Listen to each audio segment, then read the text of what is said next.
देखिए, देश भर में लोग आहत हैं। जिस तरह से यहाँ पर मुस्लिम सुरक्षित है, दूसरे धर्मों के लोग सुरक्षित हैं, वैसे ही हम लोग भी तवक्को करते हैं कि देश के बाहर भी, दूसरे देशों में भी हमारे रहने वाले जो हिंदू हैं या अल्पसंख्यक हैं वो सुरक्षित रहें।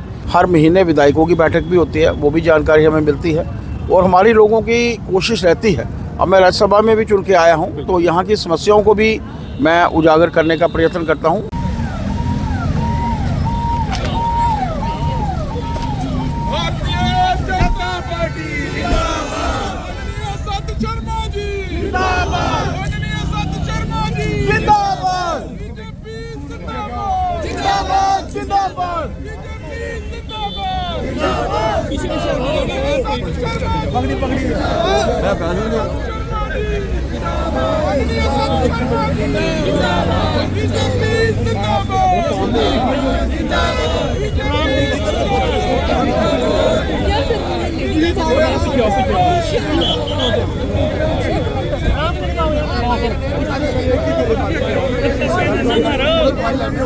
भैया सामने करो ना यार।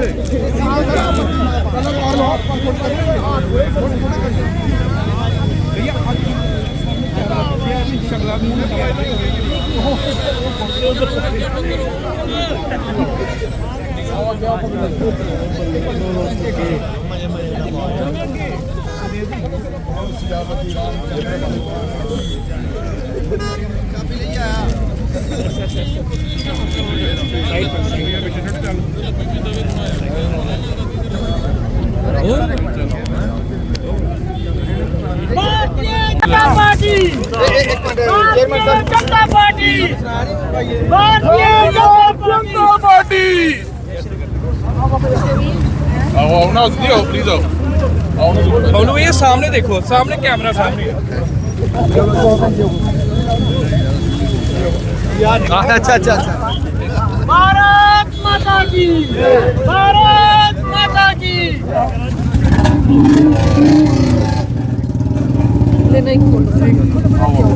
Bharatiya Janata party, Bharatiya Janata party.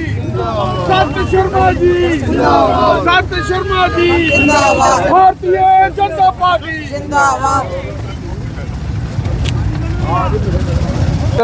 एक बूथ स्तर के ऊपर देश के प्रधानमंत्री जी का, पूर्व प्रधानमंत्री जी का जन्मदिन है। उस जन्मदिन को मनाने हेतु यहाँ पर आया हूँ। हर बूथ के ऊपर स्वर्गीय अटल जी के जन्मदिन को हम लोग मनाते हैं एक त्यौहार की तरह।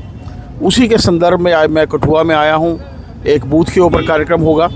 आज कार्यकर्ताओं ने स्वागत किया है, लेकिन हर बूथ के ऊपर जितने भी कार्यकर्ता जहाँ जहाँ भी रहते हैं, हर बूथ के ऊपर उस महान शख्सियत की जीवनी के बारे में, एक सुशासन उन्होंने दिया अपने अंतराल में।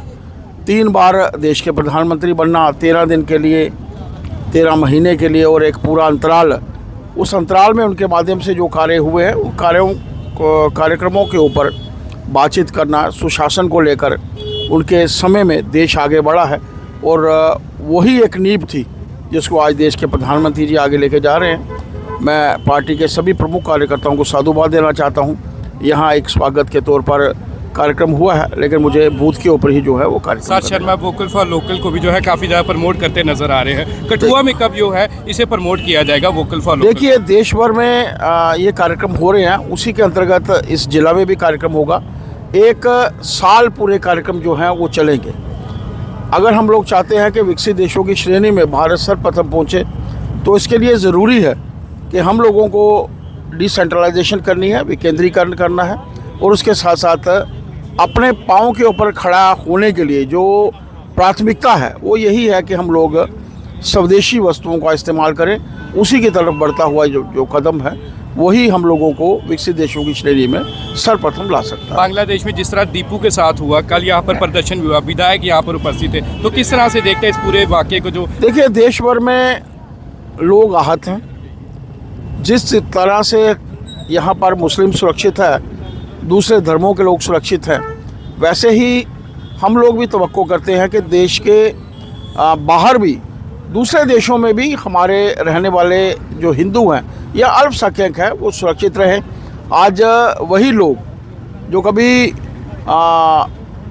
गाज़ा में कोई इवेंट होता है तो सड़कों के ऊपर आते हैं, मोमबत्तियाँ लेकर चलते हैं, लेकिन आज वो खामोश हैं। उनको खुलकर बोलना चाहिए। देश के प्रधानमंत्री जी इसके ऊपर नज़र बनाए हुए हैं। हम लोग भी चाहते हैं कि वहाँ के हिंदू जो हैं वो सुरक्षित रहें, वो चाहे बांग्लादेश में है, चाहे देश के विदेश में किसी भी देश में है, वो सुरक्षित रहने चाहिए। आखिरी सवाल रहेगा क्योंकि आपके पास समय कम है। जिस तरह से आपके साथ इस वक्त जो है हमारे कठुआ के 2 बार जिला प्रधान रह चुके गोपाल महाजन वहाँ आपके साथ बैठते हैं, तो कठुआ के काफ़ी ज़्यादा मसले हैं, काफ़ी समस्या है। हालांकि कठुआ के विधायक समस्याओं का हल कर रहे हैं, पर फिर भी कुछ ऐसे मसले हैं जो सेंटर से ही हल होंगे, जहाँ आप जब तक उसमें इन्वॉल्वमेंट नहीं देंगे हल नहीं होंगे। तो क्या आपको हमारे जो इस वक्त JKUT के जनरल सेक्रेटरी है गोपाल महाजन सारी विस्तार से जानकारी देते हैं कठुआ की समस्याओं की? देखिए, पार्टी का हर कार्यकर्ता जिसको जहाँ जहाँ का प्रभार क्षेत्र मिला होता है वो जानकारी देता है। हर महीने विधायकों की बैठक भी होती है, वो भी जानकारी हमें मिलती है और हमारी लोगों की कोशिश रहती है। अब मैं राज्यसभा में भी चुन के आया हूँ तो यहाँ की समस्याओं को भी मैं उजागर करने का प्रयत्न करता हूँ, वो चाहे कठुआ की है, चाहे वो किसी भी क्षेत्र की है। और हमारी प्राथमिकता में यही है, जो देश के प्रधानमंत्री जी का एक सपना है कि डोर स्टेप के ऊपर लोगों की दुख तकलीफ़ों को सुना जाए, उसका समाधान किया जाए। पार्टी का हर कार्यकर्ता जो है, वो चाहे उसमें गोपाल जी हैं, चाहे उसमें हमारे विधायकगण हैं, सभी जो हैं वो मिलकर करते हैं।